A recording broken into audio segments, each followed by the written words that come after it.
Chapter 9 ત્રિકોણમિતિના ઉપયોગો. ઉદાહરણ 1. જમીન પર એક ટાવર શિરોલંબ સ્થિતિમાં છે. તેના પાયાથી 15 મીટર દૂર રહેલા જમીન પરના એક બિંદુથી ટાવરની ટોચના ઉચ્છેદ કોણનું માપ 60 છે. તો ટાવરની ઊંચાઈ શોધો. શું કહ્યું છે કે જમીન પર એક ટાવર શિરોલંબ છે. શિરોલંબ, બરાબર. જમીન પર એક ટાવર કેવી સ્થિતિમાં છે? તો કે શિરોલંબ સ્થિતિમાં છે.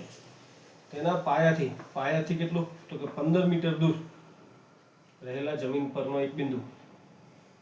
ટાવરનો પાયો છે, પાયાથી કેટલું? 15 મીટર દૂર રહેલ જમીન પરના એક બિંદુથી ટાવરની ટોચ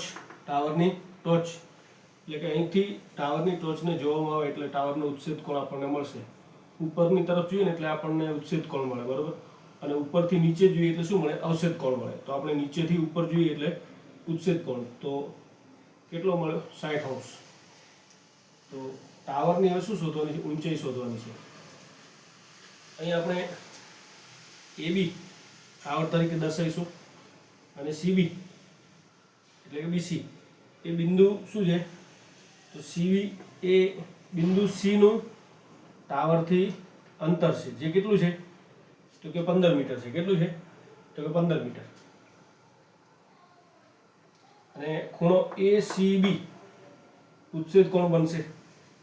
તો અહીં આપણે જોઈ શકાય કે શોધવાનું શું છે? AB તો tan અને cot બંનેનો ઉપયોગ કરી શકાય. આપણે tan નો ઉપયોગ કરીશું એટલે કે સામેની બાજુ ભાગ્યા પાસેની બાજુ. તો AB ભાગ્યા BC. tan 60 ની કિંમત કેટલી? તો કે વર્ગમૂળ 3. AB ભાગ્યા BC. BC ની કિંમત કેટલી છે? તો કે 15 મીટર. તો 15 શું થશે? AB ના ભાગાકારમાં છે. હવે શું થશે? વર્ગમૂળ 3 ના ગુણાકારમાં આવશે. કે વર્ગમૂળ 3 ગુણ્યા 15 બરાબર AB.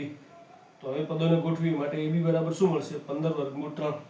આમ ટાવરની ઊંચાઈ કેટલી છે? તો કે 15 વર્ગમૂળ 3 મીટર છે. તો આપણે ટાવરની ઊંચાઈ શોધી શકાય છે.